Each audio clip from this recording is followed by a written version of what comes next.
Bem-vindo ao Unesp Notícias! Hoje é dia de rever uma edição especial sobre os desafios enfrentados pelos educadores ao preparar os alunos para o século XXI. É sexta-feira, 28 de dezembro, e o Unesp Notícias começa agora.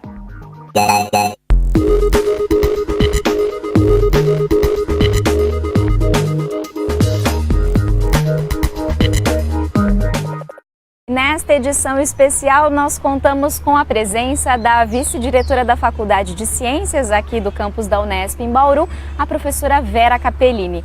Professora, é sempre um prazer ter a sua companhia aqui no Unesp Notícias. Para mim é sempre um prazer poder colaborar e eu aproveito e quero parabenizar todos os professores de todos os níveis de ensino. E a professora Vera Capellini vai nos ajudar neste programa a entender os desafios dos educadores ao preparar os alunos para o século XXI. A chegada das tecnologias à sala de aula não é o único indício de que vivemos novos tempos na educação. Apesar de tornarem os alunos protagonistas no processo de aprendizagem, as tecnologias não são responsáveis por todos os desafios da educação no século XXI. O que ensinamos e como ensinamos nossas crianças também ocupam o centro dessa discussão. A missão é encontrar métodos que valorizem e utilizem conhecimentos que fazem parte da relação que elas constroem com o mundo. É preciso traçar caminhos que exercitem a curiosidade, o pensamento crítico e científico, que criam pessoas aptas para resolver problemas e inventar soluções. E, por que não, valorizar o ensino de competências que permitam o desenvolvimento socioemocional das crianças. Para a gente começar esse nosso bate-papo, então, professora, é possível atrelar hoje a aprendizagem somente ao ensino de conteúdos acadêmicos? Sem sombra de dúvida, não. Nós temos que ter uma preocupação cada vez maior com o desenvolvimento pleno, global de todos os alunos. E para isso, quando a gente centra o ensino exclusivamente em conteúdos, os nossos alunos não conseguem aprender habilidades que são tão importantes para desenvolvimento de competências, como atitude, e isso em relação a como ele vai se comportar na sociedade, interagindo com o outro. Então é fundamental que a escola agregue, ao ter o seu planejamento, o foco no conteúdo, porque ele é muito importante para esse aluno ter uma capacidade de compreender o conhecimento produzido pela humanidade, assim como conteúdos, atitudinais, bem como procedimentais. O que ele faz com esse conteúdo? Eu costumo brincar que hoje o aluno não precisa ir na escola para acessar o conteúdo, porque ele está disponível. Mas a reflexão do uso desse conteúdo, a mediação do docente para com ele no ensino, do quanto isso pode estar a serviço e a favor, do desenvolvimento desse aluno, é na escola que ele precisa e que ele vai conseguir. Não é acessando o conteúdo, por exemplo, na internet ou num livro sozinho. Professora, e alguns pesquisadores da área, eles costumam utilizar o termo competências para o século XXI, quando eles se referem a um modelo de educação mais atrelado às condições que a gente encontra hoje na sociedade. O que seriam essas competências para o século XXI? Bom, primeiramente eu gostaria de dizer que o termo competência é muito complexo, não há consenso na literatura do uso desse conceito.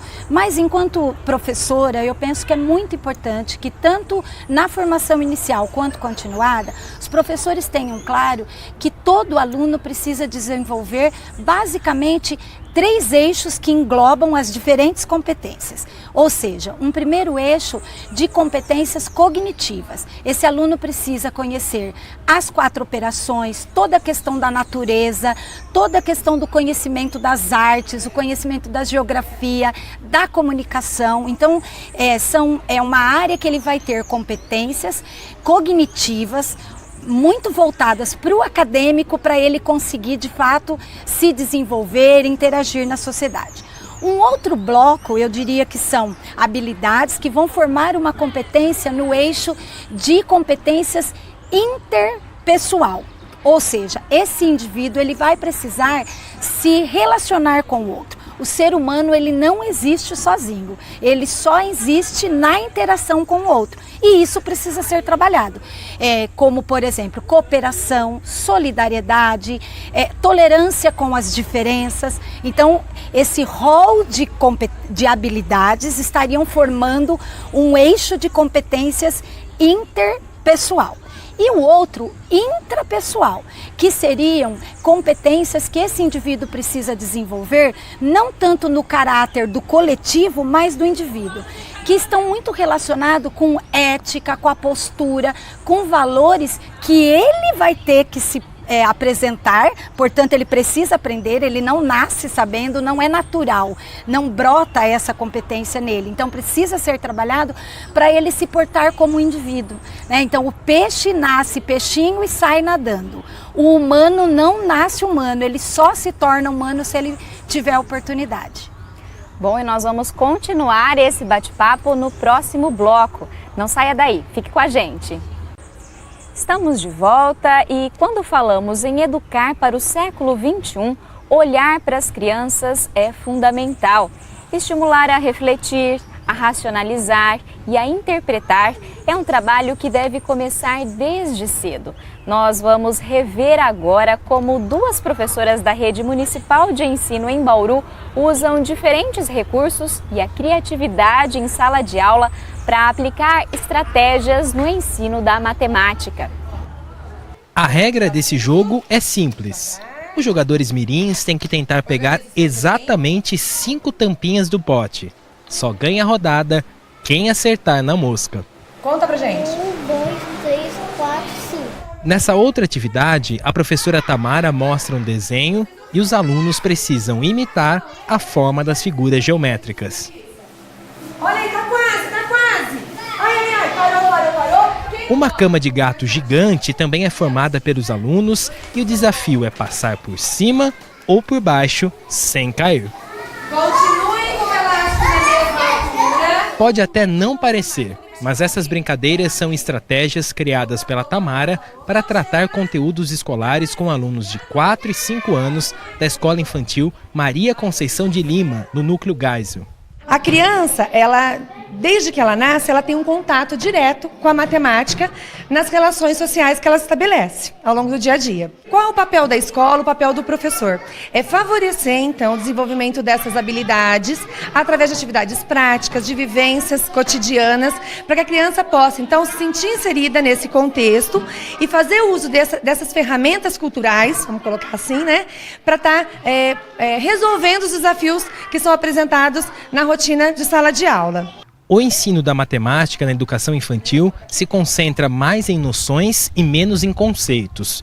As atividades deixam de focar somente os números e passam a ser lúdicas e atraentes com uma participação ativa da criançada.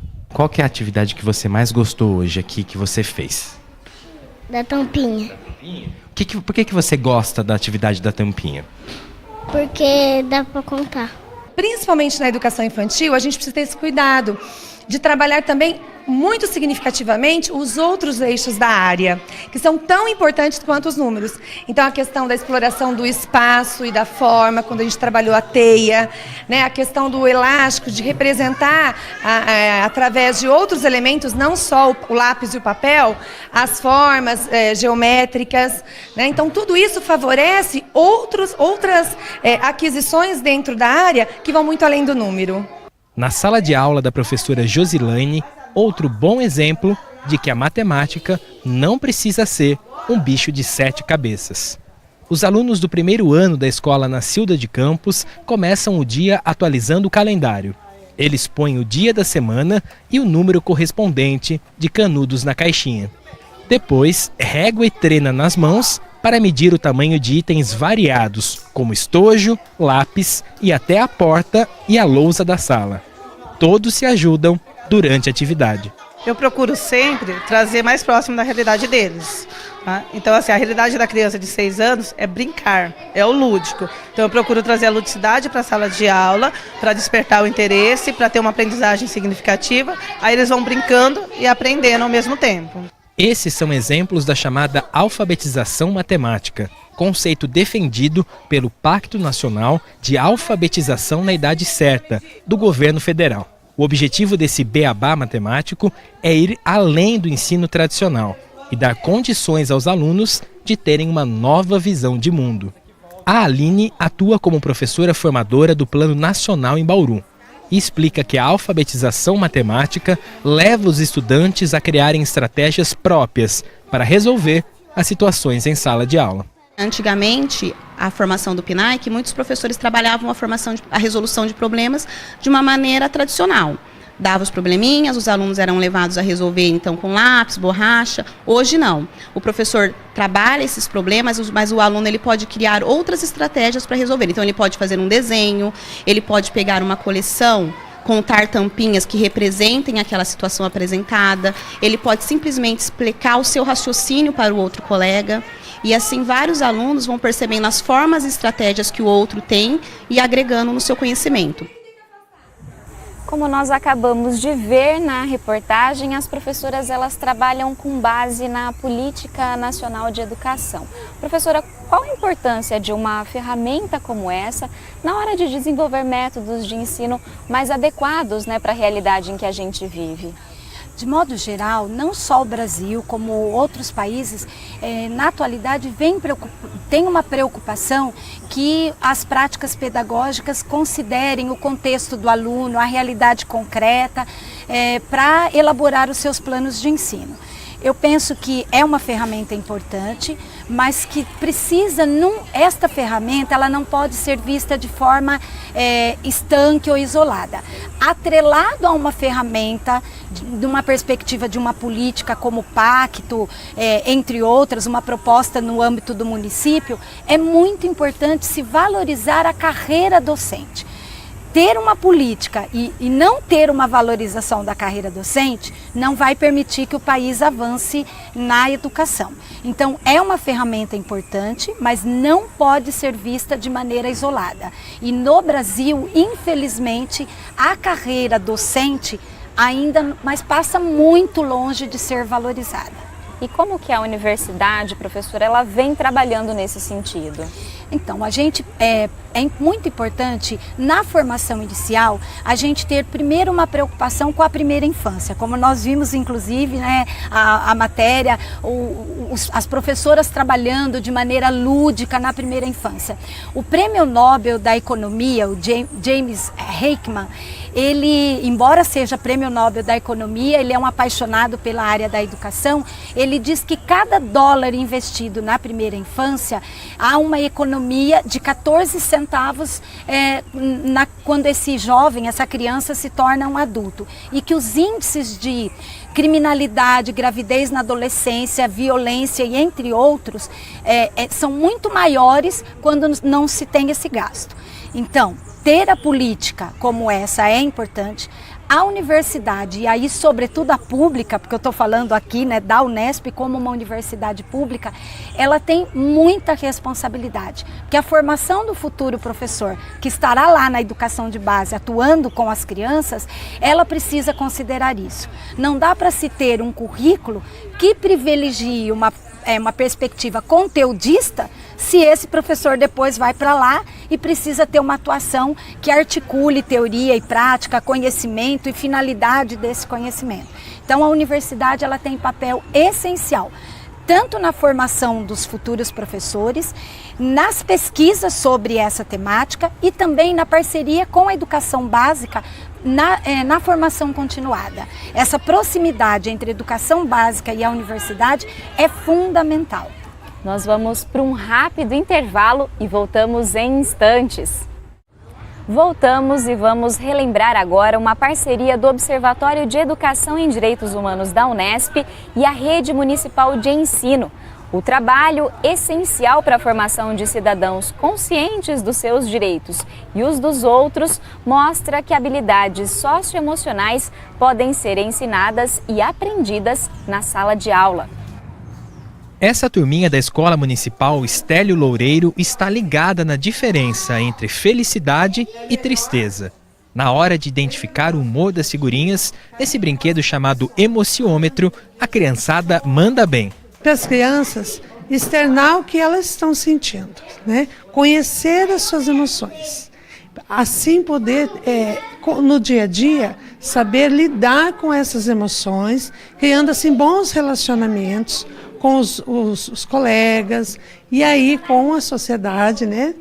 Como um todo. A criança vai desenvolvendo a sua afetividade. O projeto Sentimentos e Emoções é só mais uma das atividades desenvolvidas pela escola para levar os direitos humanos para dentro da sala de aula. A iniciativa é do Núcleo de Educação em Direitos Humanos. Ele foi criado há 9 anos a partir de uma parceria entre a Secretaria Municipal de Educação e o Observatório de Direitos Humanos da Unesp. Nós, as professoras, nós conversamos muito nas nossas ATPs coletivos a respeito das crianças, dos problemas que as crianças trazem de casa, né? E aí, a partir daí, a gente conversa muito, as professoras, a partir das dificuldades, começam a pensar nos seus projetos a serem trabalhados com a turma e vão executando. E esses projetos são diversos, né? Crianças, educação especial, problemas familiares, então assim, a gente trata todos esses assuntos. As professoras utilizam brincadeiras e atividades lúdicas para ensinar aos alunos de 1 a 5 anos noções importantes para viver em comunidade. Não bater nos coleguinhas, compartilhar os brinquedos e saber conviver com as diferenças de cada um são alguns dos ensinamentos passados. As rodas de conversa também são uma forma de transmitir valores aos alunos. Aqui, eles aprendem sobre respeito ao meio ambiente e os limites do que a criança pode ou não fazer. Atualmente, 10 escolas de educação infantil, fundamental e de jovens e adultos fazem parte do programa em Bauru. O Núcleo de Ensino em Direitos Humanos ajuda a formar os professores para trabalhar os valores com o público infantil. Nós somos diferentes em todos os sentidos. E muitas vezes a criança, o aluno tem essa dificuldade. Nós adultos temos essa dificuldade, né? Como deparamos com a ideia diferente, com o diferente, parece que nós temos a dificuldade. E no caso, essa convivência solidária, ela não nasce de forma natural. Ela precisa ser desenvolvida por meio do ensino, da aprendizagem. Então, nesse caso, é necessário se trabalhar com as crianças desde pequeno, né, a convivência, a solidariedade, o respeito, aceitar o outro, conviver com o outro. De acordo com o coordenador do Observatório de Direitos Humanos da Unesp, levar o assunto para as escolas e para crianças tão novas é uma forma de dar visibilidade a uma dimensão social da educação. A criança é um ser pleno. Ela não nasce um ser humano acabado, pronto. Ela precisa ser construída. O humano não nasce pronto. Essa construção tem como fundamento construir uma ideia de sujeito. Aquela pessoa que vai escolher, decidir, amar. Aquela pessoa que vai ter uma autonomia na vida. Só que essa autonomia individual é articulada com uma coletividade. Entende? Então, a emancipação do indivíduo e a emancipação social da sociedade como um todo é o mesmo plano, é a mesma articulação. Professora, como nós acabamos de ver na reportagem, os professores eles trabalham com questões socioemocionais dos alunos, né? Por que é importante a escola e os professores considerarem essa questão? Isso, como a gente vem conversando aqui, né, no bate-papo, é muito importante e, sobretudo, iniciar na educação infantil essa temática, porque aí a gente está contemplando que a criança possa aprender conteúdos conceituais, conteúdos atitudinais e procedimentais. E é importante ficar claro que há uma proposta que isso seja ensinado. Isso não ocorre naturalmente. Então, eu já tive o prazer de ser parceira do professor Clodoaldo nesse projeto e a gente precisa ter planejamento, desenvolvimento e avaliação desse trabalho, sempre considerando as 3 áreas. Então é fundamental e que se inicie na primeira infância. Professora, há quem diga que isso já é feito hoje, né, pela educação. Qual que é a sua opinião sobre isso, pela sua experiência? Sim, de fato feito? O que ainda existe por fazer? Bom, pela minha experiência, eu não quero negar que experiências isoladas existem sim. Nós temos muitos professores e sistemas educacionais que vêm implementando uma proposta de uma educação de fato que considere esse contexto, que considere o aluno como um ser pleno e que trabalhe numa perspectiva de ensino para o pleno desenvolvimento. Mas eu ainda considero que são exceções. Tanto considero isso que a ONU coloca nos seus grandes desafios para o milênio da Agenda 2030, que o quarto desafio é garantir, ou seja, não garantimos ainda, educação de qualidade, equitativa, de forma inclusiva para todos os alunos. E o que isso significa? Que o aluno tem que ter o acesso, e eu acho que nós já avançamos bastante, a permanência de plenas condições para que ele possa estar lá e a aprendizagem. Se ele só estiver na escola e passar por ela e não ter aprendizagem, a gente não atingiu esse objetivo. Então é muito importante que os sistemas tenham como meta garantia do acesso, da permanência, do pleno desenvolvimento, que esse aluno possa de fato aprender as competências nos três eixos, a cognitiva, a intrapessoal e a interpessoal, para que ele possa atuar na sociedade como de fato um cidadão crítico que vai saber defender tanto o seu direito individual quanto o coletivo. Professora, foi um prazer ter a sua presença aqui hoje com a gente. Em nome da TV Unesp, eu agradeço. É um prazer colaborar e parabéns a todos os professores. O Unesp Notícias está chegando ao fim. Acompanhe a programação da TV Unesp também pelo nosso canal no YouTube. Um bom fim de semana para você e até segunda. Tchau!